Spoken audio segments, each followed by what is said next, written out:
Assalamualaikum warahmatullahi wabarakatuh. Selamat pagi dan salam sejahtera bagi kita semua.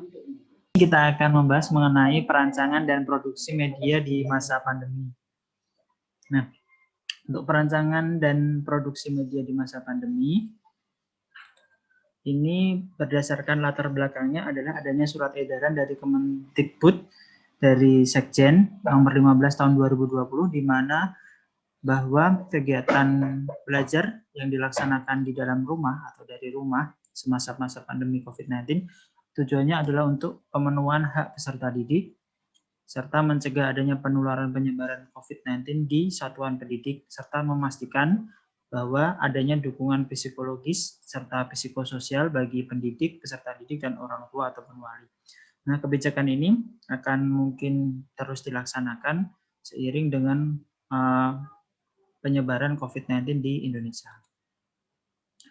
Dalam mendesain media pembelajaran di masa pandemi yang perlu diperhatikan adalah yang pertama, standar kompetensi dasar dan tujuan pembelajaran serta materi yang akan disampaikan.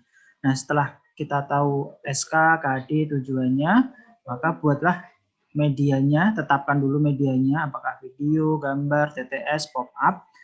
Kemudian setelah ditetapkan, nah, kalian buat sebuah rencana produksi medianya, ya. Rencananya, planningnya gimana, desainnya seperti apa, bentuknya seperti apa, tampilannya seperti apa, warnanya apa, tulisannya pakai font apa, terus hurufnya apa, size berapa. Kemudian diproduksi, ya. Kalian buat mau di rumah, mau di studio, mau di kafe, terserah. Yang penting kalian harus memproduksi media tersebut. Setelah itu validasi kepada ahli dan uji coba ke siswa. Baru media siap digunakan untuk khalayak ramai atau untuk dibagikan secara umum.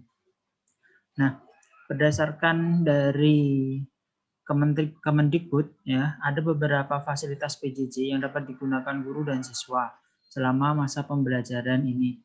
Berdasarkan hasil survei yang Bapak lakukan, ya, di SMA Negeri 1 Sambit di Kabupaten Ponorogo dan SMA Negeri 1 RSBI di Kabupaten Ponorogo, ya, hampir 90% guru dan siswa menggunakan Google, ya, yaitu Google Classroom. Ya, kemudian ada juga yang menggunakan WA. Namun, kementerian menyediakan beberapa platform antara lain Rumah Belajar, Google for Education, Zeus, Ruang Guru, Kelas Pintar, Sekolahmu, Cisco Webex, Edmodo, Si Ajar, ya, kemudian media-media pembelajaran lainnya yang sudah bisa diakses secara online. Nah, untuk radio sendiri ini sangat baik digunakan di daerah 3T atau minim sinyal. Jadi penayangannya ada di TVRI, ya, ada juga di TV Edukasi maupun di RRI, ya. Untuk RRI-nya ada Suara Edukasi AM. Kemudian ini adalah data cara siswa belajar dari rumah, ya. Jadi perhatikan baik-baik caranya, ya. Di situ ada SD, SMP, SMA, dan SMK. Ternyata, ya, hampir 80% lebih siswa itu mengerjakan soal dari guru. Yang meminta siswa untuk belajar menggunakan saluran televisi itu kalau di SD lebih banyak daripada SMP dan SMA maupun SMA dan SMK. Sedangkan untuk penggunaan buku teks hampir rata-rata sama ataupun imbang.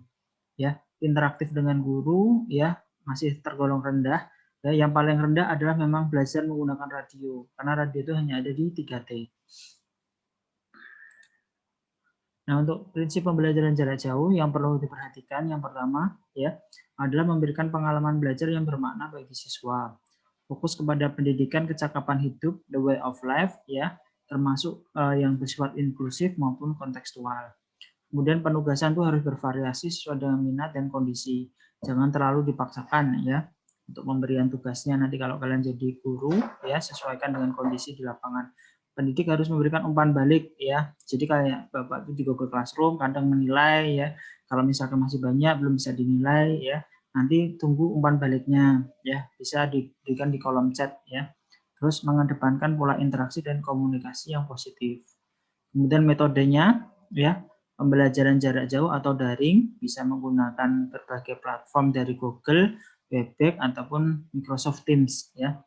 Kemudian LMS, ya, Learning Management System. Kemudian ada juga media sosial, ya WhatsApp, YouTube, Instagram.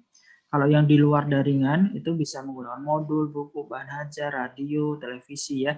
Itu yang di luar luring. Jadi dia satu arah. Nah, silakan membuat RPP dengan format satu lembar ya, RPP khusus daring. Di mana di RPP itu kalian harus menerapkan penggunaan media daring ya. Pak, contohnya di mana? Contohnya ada di forum guru berbagi di Kemdikbud ya. Forum guru berbagi Kemdikbud ya, kalian ketik di situ RPP format satu lembar, materi genetika, misalkan materi metabolisme, nah, nanti akan keluar ya. SD, SMP, SMA, SMK semua ada di sana. Silakan diduplikasi, dilihat, diadaptasi. Tugasnya nanti dikumpulkan di Google Classroom. Terima kasih. Wassalamualaikum warahmatullahi wabarakatuh.